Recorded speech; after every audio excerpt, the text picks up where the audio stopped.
Bonjour à tous, c'est Lai Nangsu et dans cette nouvelle critique vidéo, exercice auquel je ne me suis pas prêté depuis un certain temps, il va être question de la BD Han Solo, noir et blanc, édition collector, grand format, publié chez Panini Comics cette semaine. Qu'est-ce que c'est que cette BD? Comme je viens de le dire, elle est en grand format, c'est-à-dire 36 par 24 cm. Les chiffres là, comme ça vous parle peut-être pas. Donc, histoire de situer, voici la BD Captain Phasma, format classique chez Panini, mise à côté. C'est bon? Vous avez pu situer? Très bien. Cette BD est en noir et blanc, je pense que ça se voit, enfin presque, est en noir et blanc, et reprend donc l'ensemble de la BD 100% Star Wars Han Solo, dans laquelle Han Solo devait participer à une course afin de retrouver des informations cruciales à l'Alliance Rebelle tout en essayant de démasquer une taupe. Cette BD était dessinée par Mark Brooks, scénarisée par Marjorie Liu, et de mon point de vue, la raison pour laquelle on publie cette BD en grand format et en noir et blanc, c'est pour apprécier les œuvres originelles de Mark Brooks dans leur format de base, tel qu'il les a dessinés. Pour l'anecdote, sachez que George Lucas lui-même a acheté toutes les planches que Mark Brooks a dessinées, les planches qu'il a dessinées à la main. J'ai eu la chance de voir Mark Brooks dessiner une planche devant moi, donc sachez que si vous souhaitez vous aussi acquérir ces planches, il faudra faire une très grosse offre à George Lucas. Donc, dans cette BD, nous ne retrouverons que des œuvres de Mark Brooks, c'est-à-dire même les dessins qu'on trouve sur les deuxième, troisième de couverture, qu'on trouve pour agrémenter les articles qui s'y trouvent, ou même pour séparer deux issues. Comme vous le savez, les BD américaines sont publiées en format d'issue, c'est-à-dire un numéro d'une vingtaine de pages. Ici, entre deux issues, nous ne retrouverons pas la couverture des dites issues, ce que fait d'habitude Panini dans ses publications, mais une petite miniature d'un dessin de Mark Brooks.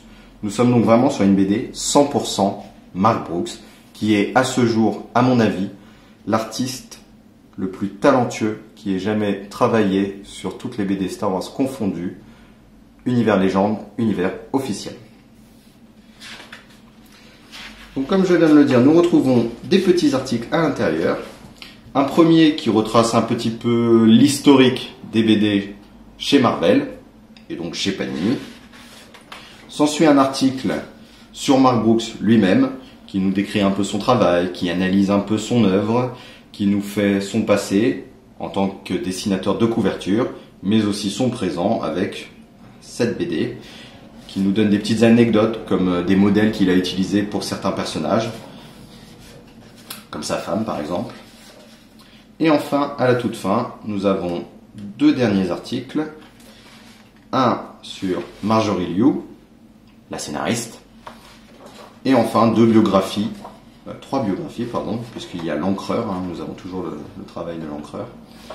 Trois biographies, donc le scénariste, le dessinateur et l'encreur du comics que nous avons entre les mains. Les articles sur Mark Brooks et Marjorie Liu sont assez intéressants. Cependant, je dois dire que les biographies sont redondantes entre ce qu'on a pu lire dans le magazine comics Star Wars ou tout simplement la BD originelle 100% Star Wars Han Solo avec les couleurs. À l'intérieur, la dite BD. Qu'est-ce que ça apporte en plus ce format en noir et blanc? Déjà, c'est très bizarre de lire un texte déroulant en noir et blanc. Je dois dire que ne pas avoir le jaune, ça m'a presque choqué, mais finalement, c'est se prêter au parti pris de la BD.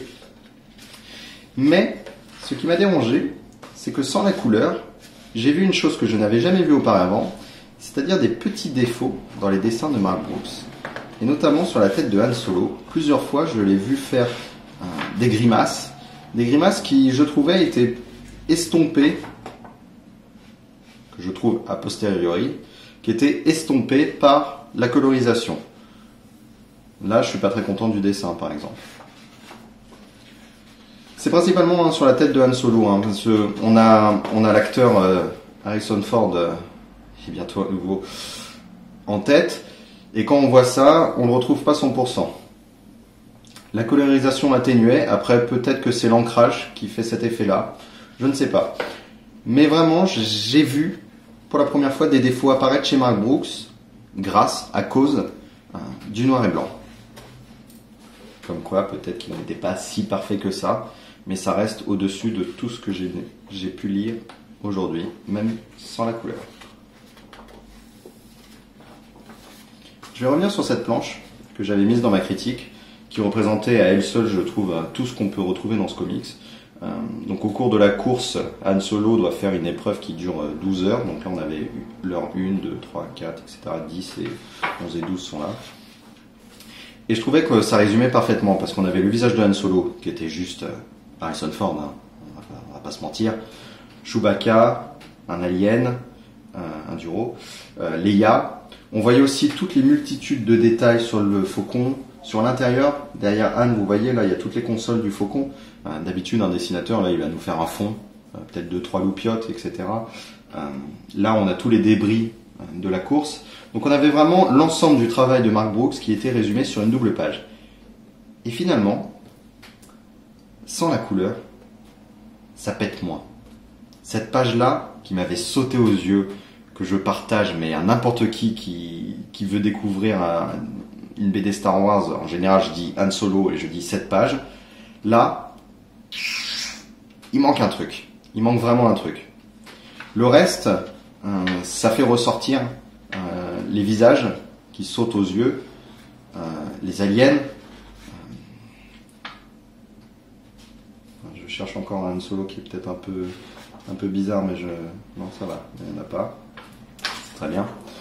Voilà, donc pour le reste, c'est vraiment efficace, mais l'une des particularités de Mark Brooks, c'était de faire ses décors ultra fournis, et ben en noir et blanc, ça noie le personnage dans le décor, puisque tout est sur la même gamme de couleurs. Donc je trouve ça un peu dommage, mais en même temps, on apprécie vraiment le travail de Mark Brooks. Et presque uniquement Mark Brooks, puisqu'on a quand même l'encreur. Enfin, si je devrais revenir sur ce qui me manque un petit peu dans cette BD, j'aurais pas été jusqu'à mettre des planches en couleur pour pousser la comparaison, c'est très bien comme ça. On a un Han Solo que je trouve un peu raté. C'est très bien comme ça.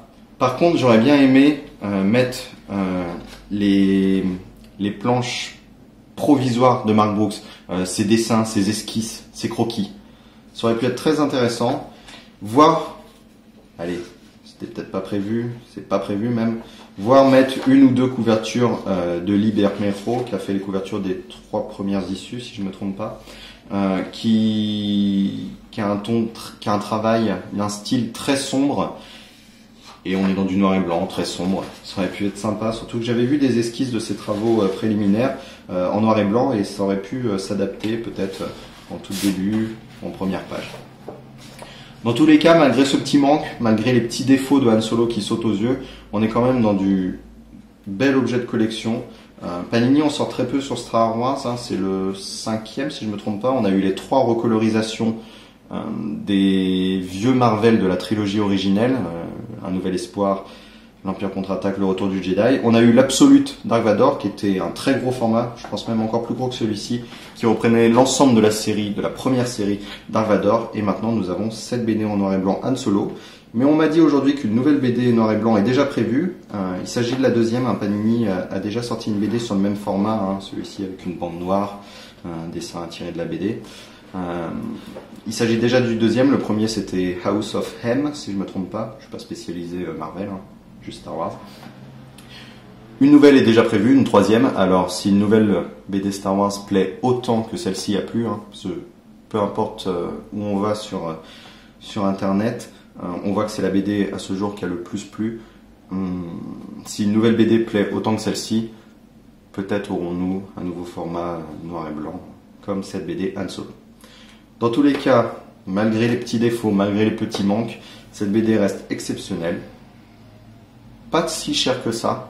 Vous voyez la différence de format avec Phasma qui coûte 14 €. Là, on est sur du 20 €. Malgré ça, ça reste un bon rapport qualité-prix. Et c'est pour toute cette raison que j'attribue à cette BD une note de 83%.